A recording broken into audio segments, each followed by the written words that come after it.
Bien-aimés dans le Seigneur, que la grâce, la paix et la joie du Christ habitent en vos cœurs et y demeurent à jamais. Rendons grâce au Seigneur, qui renouvelle en chacun d'entre nous son souffle de vie. Bénissons-le en ce 23e dimanche du temps ordinaire de l'année liturgique C, parce qu'il nous donne d'entrer dans une nouvelle année scolaire, mais aussi et encore plus, parce qu'il nous donne de vivre notre méditation dominicale, qui porte le titre de « Prends Jésus pour fondation de ta vie ». Oui, bien-aimé dans le Seigneur, prendre Jésus pour fondation de sa vie, c'est accepter d'entrer dans les exigences qu'il nous propose. Attention, en parcourant l'évangile de Luc, donc l'évangile de ce jour, beaucoup pourraient trouver Jésus ou voir Jésus comme étant un personnage assez difficile. Parce que ceux qui nous demandent le préféré, lui que nous ne voyons pas, à nos parents que nous voyons, ce serait peut-être un peu difficile.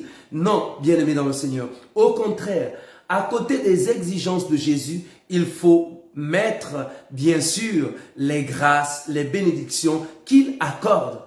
Et ce qui se produit, c'est que cet évangile s'adresse principalement à des communautés. Comme vous et moi, dans nos assemblées de prière, dans nos églises, nos paroisses, etc.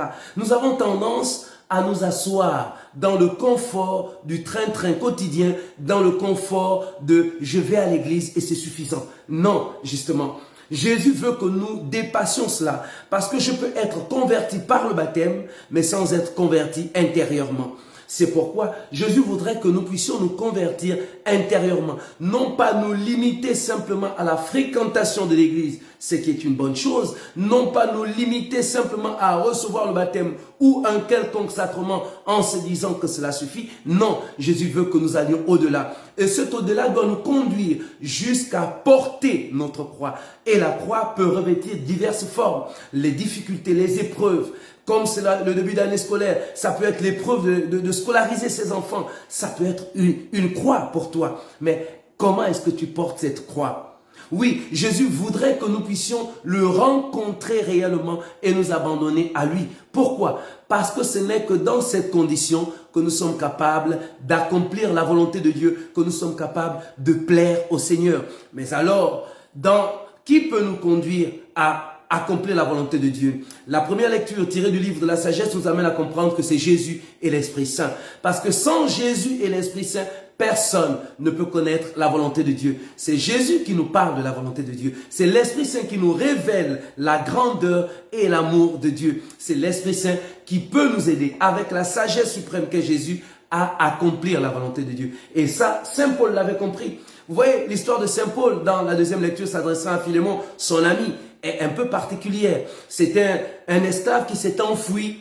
Il s'est enfui de là où il était esclave de Philémon.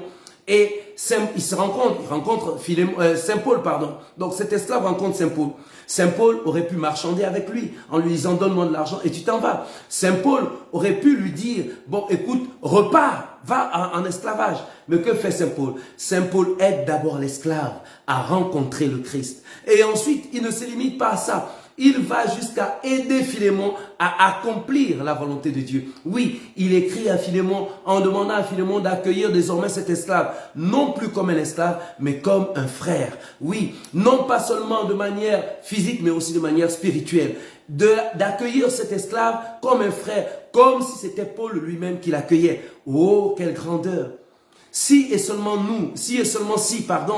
nous pouvions accueillir nos dames de ménage, nos employés, comme nos frères et sœurs. Oui, demandons au Seigneur de nous aider à accomplir réellement sa volonté, pour que dans tout ce que nous faisons au quotidien, que cela soit conforme à ce qu'il attend de nous.